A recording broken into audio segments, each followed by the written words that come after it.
जिसमें से एक बड़ी बात थी कि नीतीश कुमार को इस चुनाव में एक नहीं दो लोगों से लड़ना पड़ा था जी। वो समझ नहीं पा रहे थे। उपेंद्र कुशवाहा हैं, भाजपा है, चिराग पासवान है, कौन है जी। बहुत कंफ्यूज थे इस मामले को लेकर। कहीं ना कहीं तेजस्वी यादव की पार्टी की तरफ से नीतीश कुमार के लिए एक ऑफर आया था जी। जो वाई है उसमें भाजपा अपनी ताकत बढ़ाती है। भूपेंद्र यादव को प्रभार मिला हुआ है, जी जी। नित्यानंद राय को मैंने बताया ही था, बिल्कुल। और इन यादवों ने बहुत परेशान किया नीतीश कुमार। बिल्कुल। अनंत सिंह को मंत्री बनना है केंद्र में जी, वो भाजपा चाहेगी तभी होगा। बिल्कुल। आरसीपी सिंह भाजपा के साथ रहना चाहते हैं क्योंकि उनको पता है कि भाजपा के साथ रहने में ही बिहार की सत्ता आसानी से चल जी जी। चलिए जैसे चल रहा है वैसे चलने वैसे दीजिए। हमारे पास मुख्यमंत्री कुर्सी है ना, हम उससे खुश हैं। आगे चल के हम डिसाइड करेंगे कि क्या आपके साथ आगे चलना फायदेमंद होगा कि नहीं। जी।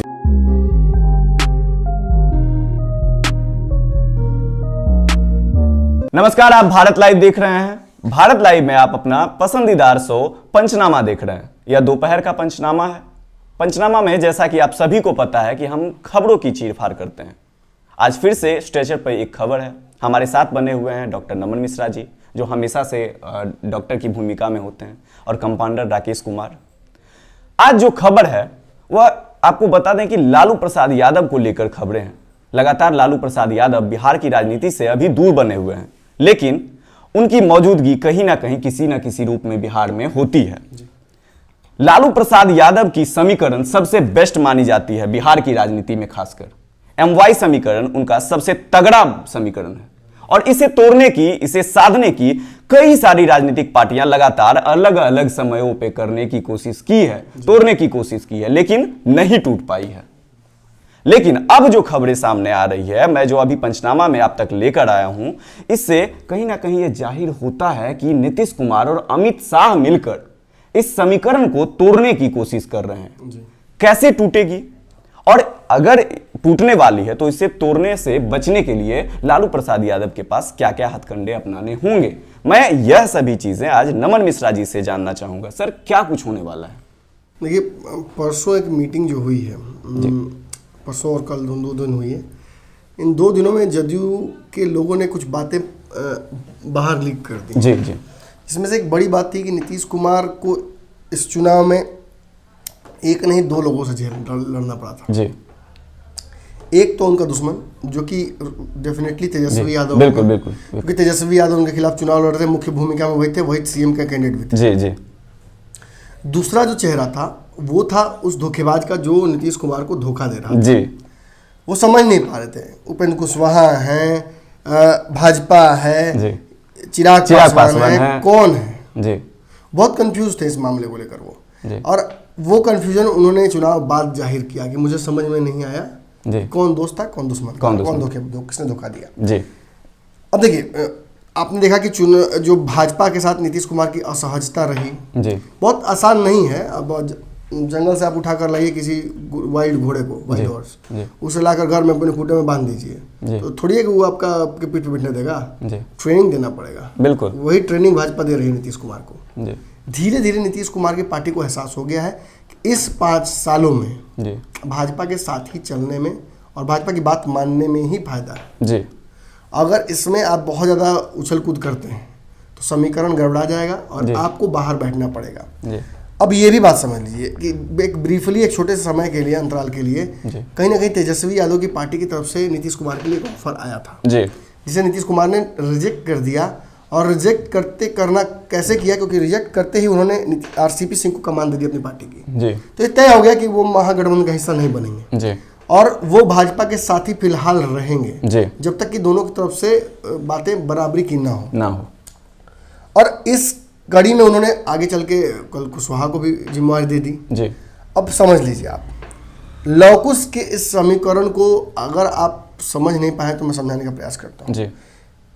लालू यादव का जो MY है वो 14 के हिसाब से लगभग वो 30% से ऊपर थोड़ा सा होता है। जी जी। MY का पिछले चुनाव में, चुनाव का अगर श्रृंखला देख ले 5-6 सालों का, जी, तो नीतीश कुमार का कुछ हस्तक्षेप M समीकरण में रहता है। लेकिन जब से वो भाजपा के साथ आए हैं, ये कहना बेकार हो जाता है। बिल्कुल बिल्कुल। और इसीलिए नीतीश कुमार की इस बार स्थिति जो है थोड़ी खराब भी हुई, क्योंकि M उनके से उठकर चला गया। जी। और Y समीकरण में भाजपा की एंट्री 2019 में भी हमने देखी थी, जी, और 2020 में भी। बिहार में वाई समीकरण में हिंदू पोलराइजेशन का जो फैक्टर है उसके तहत एंट्री भाजपा ने कर ली है जी। हो क्या रहा है कि केंद्र में भाजपा को देखना चाह रहे हैं यादव जी, और बिहार में वो चाहते थे कि तेजस्वी यादव सरकार बना। जी जी। अब केंद्र में तो बिहार के भरोसे भाजपा को नहीं जाना था, बिल्कुल, इसलिए कोई बहुत बड़ा झटका भी नहीं हुआ, लेकिन बिहार तो तेजस्वी यादव को जीतना था ना। जी जी। तो उसमें डिवाइड होने की वजह से उन्हें घाटा हुआ। अब देखिए दोनों बराबर ही सीट लेके आए हैं, 74-75 का दोनों का है। बिल्कुल बिल्कुल। तो अब इस समीकरण को आप इस तरह से देखिए और सोच लीजिए कि अगर एम समीकरण में नीतीश कुमार अपनी एंट्री कर ले जी, और जो वाई है उसमें भाजपा अपनी ताकत बढ़ाते जाए। भूपेंद्र यादव को प्रभार मिला हुआ है, जी जी, नित्यानंद राय को मैंने बताया ही था, बिल्कुल, और इन यादवों ने बहुत परेशान किया नीतीश कुमार। बिल्कुल। आज भी भूपेंद्र यादव, देखिए गेम कैसे चेंज हुआ। जी, नीतीश कुमार अपनी मजबूती में लग गए हैं। जी। जो उनका कुर्मी कोयरी समीकरण है, बिल्कुल, लौकुश है, इसको जोड़कर वो 12% के आसपास लेके जा सकते हैं, उससे ऊपर ही चला जाएगा अगर उस पूरी उपजातियों को भी जोड़ दे। जी जी जी। तो सेकंड बेस्ट समीकरण इनके पास है जी। सबसे टॉप मोस्ट समीकरण राजद के पास है जी। फिर भी सबसे बड़ी पार्टी बिहार में, मतलब सरकार का हिस्सा होने का जी जी जी, भाजपा है। भाजपा तय कर रही है कि क्या होगा जी। तो समझिए जिसके पास वोट बैंक नहीं है उतना बड़ा, वो कैसे बन गया। कहीं ना कहीं उसने दूसरे वोट बैंकों में सेंधमारी की। बिल्कुल बिल्कुल। और आज अभी थोड़ी देर पहले जो प्रेस कॉन्फ्रेंस हुआ है जदयू में, मैंने बातें सुनी आरसीपी सिंह की। वशिष्ठ नारायण थे जो कुशवाहा नए अध्यक्ष बने वो थे, और ललन सिंह थे। आरसीपी सिंह ने अपने संगठन और पार्टी को लेकर बहुत सारी बातें कही, लेकिन ललन सिंह ने दो बातें कही। एक बात उन्होंने कही कि राजद को अब सोचना चाहिए कि भाजपा उनके साथ क्या करेगी। दूसरा उन्होंने कहा कि भूपेंद्र यादव हो सकता है कि पूरी की पूरी राजद का ही विलय करा ले भाजपा में। देखिए अतिशयोक्ति में ये बातें नहीं बोली जाती हैं। अगर हम पीछे आते हैं कल के, तो कल ही भूपेंद्र यादव ने ये बात कह दी है। उससे पहले मैंने आपको भी, दर्शकों को भी कुछ बातें कही थी, याद कीजिए जरा, कि भाजपा कई विधायकों के संपर्क में है राजद के। बिल्कुल, राजद के कई विधायक, मैं नाम आज नहीं लूंगा जी, ये नाम मैं बाद में सिलसिलेवार तरीके से आपको बताऊंगा, बिल्कुल, जब मैं कंफर्म कर लूंगा। हालांकि कुछ लोगों का तो नाम मैंने पहले लिया है जी। ये जो विधायक हैं, ये जो नेता है राजद के जी, ये भाजपा के साथ लगातार संपर्क में है। भूपेंद्र यादव के साथ इनकी मुलाकातें भी हुई हैं जी। अलग अलग समय में। खबर तो मुझे ये भी है कि तेजस्वी यादव भी अमित शाह से एक बार मिले हैं, और वो नित्यानंद राय के माध्यम से ही हुआ था। जी। अब इन सभी चीज़ों को यार जोड़ने का प्रयास कीजिए। हालांकि राजद और भाजपा मिलकर कहीं कुछ नहीं करने वाले हैं। नीतीश को कमजोर करने के लिए एक तरफ भाजपा प्रेशर डाल रही थी और एक तरफ राजद ने ऑफर बनाया था, लेकिन नीतीश ने स्पष्ट कर दिया कि वो राजद के साथ नहीं जाएंगे, वो रहेंगे इधर। उसके बाद तेजस्वी यादव ने अपनी स्ट्रेटजी बदली। उन्होंने भी कहा कि नहीं ठीक है, तो नीतीश के खिलाफ हम हमलावर रहेंगे, पूरा सरकार को धज्जी उड़ाने की कोशिश करेंगे। लेकिन धीरे धीरे हमने देखा कि नीतीश कुमार को इस बात का एहसास हुआ कि भाजपा को छोड़कर जाने से मुझे कोई फायदा वर्तमान में नहीं है। अगर यहाँ से छोड़कर जाते हैं तो दोबारा मेरे पास कोई रास्ता नहीं बचेगा। और अभी क्योंकि जस्ट अभी सरकार जो जदयू की बनी है, भाजपा के साथ बनी है, सीटें कम गई हैं। अब यहाँ से एक बैग तो 28 सीटें वापस नहीं आ जाएंगी, उससे बढ़कर नहीं आएंगी। उसमें एक समय लगेगा, एक प्रोसेस होगा रिबिल्डिंग का। बिल्डिंग गिर जरूर जाती है एक दिन में, लेकिन बनाने में तो समय लगता है ना। बिल्कुल। तो वही बनाने में नीतीश कुमार को उसके लिए समय चाहिए, कम से कम 1 साल 2 साल का समय चाहिए। संगठन को मजबूत करने के लिए आरसीपी को कमान दे दी है, लोग उसको साधेंगे 1 साल तक। उसके बाद अगर 2 साल बाद 1 साल बाद स्थिति अगर वैसी होती है तो एनआरसी कानून आएगा, बहुत सारी चीजें आएंगी, तब भाजपा से लड़ेंगे। लेकिन तब तक वो राजद को इतना कमजोर करना चाहेंगे कि राजद के समीकरण से टूटकर नीतीश कुमार की मजबूती बढ़े।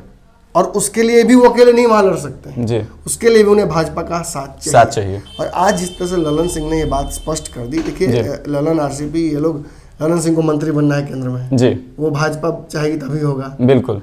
आरसीपी सिंह भाजपा के साथ रहना चाहते हैं क्योंकि उनको पता है कि भाजपा के साथ रहने में बिहार की सत्ता आसानी से चल पाएगी। और बहुत सारी अच्छी बात है ना। देखिए भाजपा के साथ आप रहिए तो लांछन कम लगेंगे। अब ये मैं समझा रहूंगा नहीं, क्यों लांछन कम लगेंगे, ये समझना पड़ेगा आप लोग खुद से ही, हम नहीं समझाएंगे। लेकिन इन सारी चीज़ों के अलावा आप देख लीजिए, नीतीश कुमार जब से भाजपा के साथ हैं, कोई बहुत बड़ा आरोप उन पर नहीं लगा है। अब देख लीजिए भ्रष्टाचार के कई मामले सामने आए हैं, लेकिन उस पर उसकी आंच नीतीश कुमार तक नहीं पहुंची है। बिल्कुल।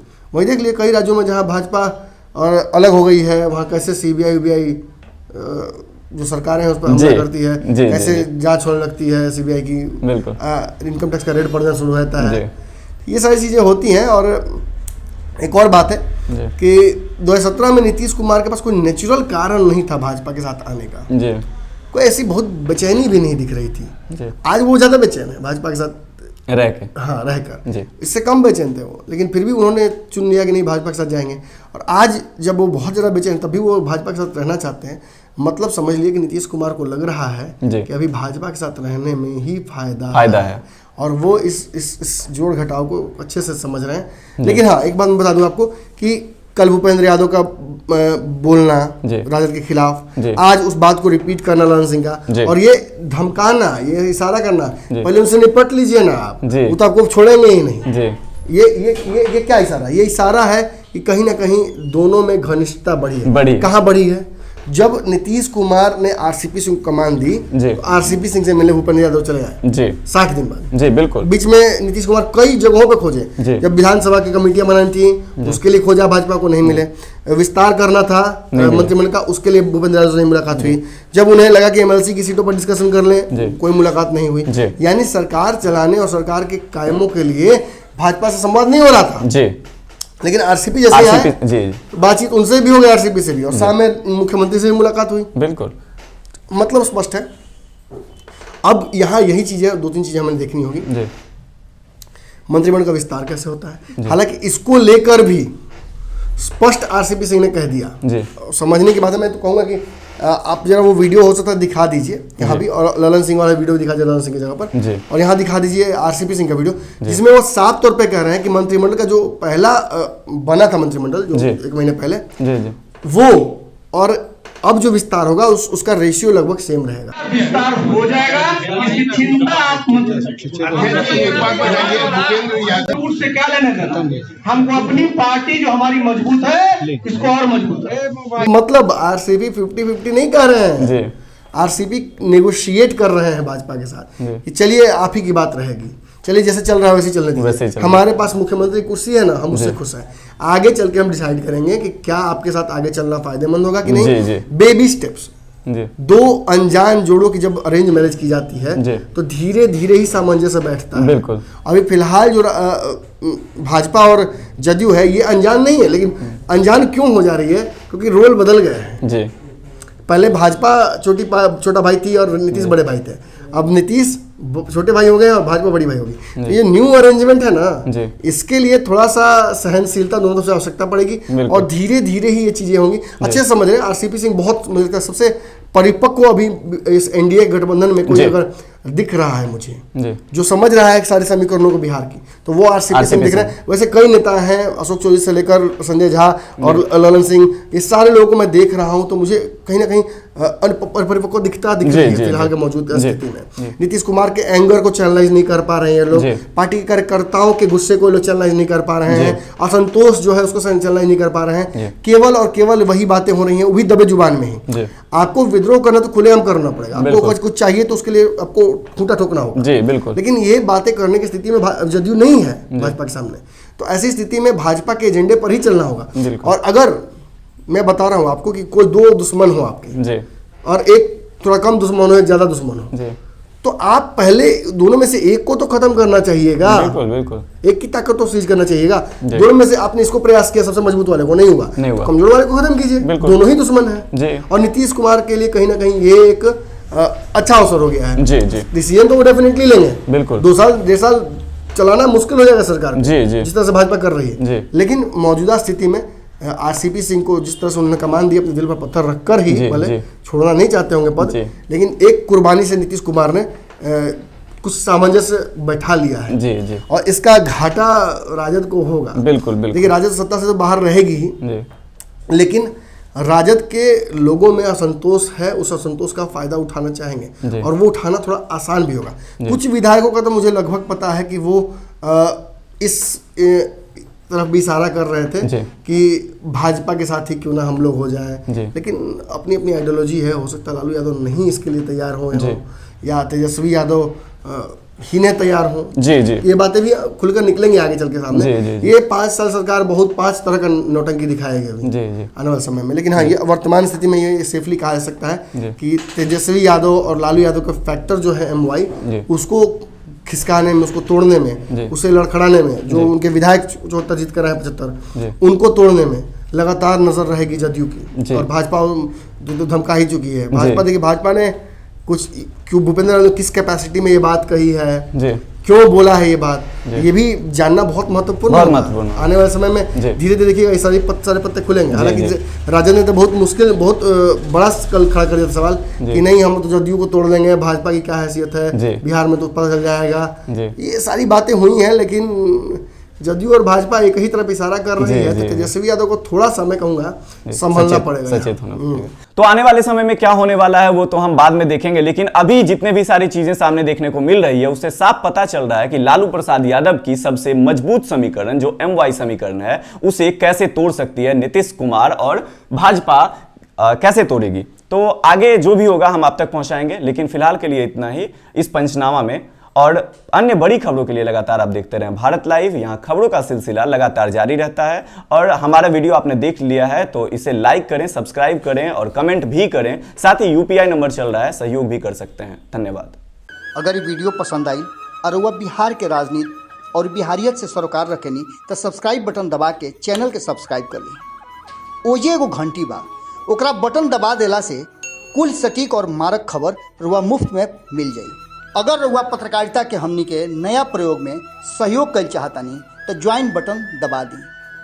पेटीएम नंबर नोट कर ली 9386816700। धन्यवाद।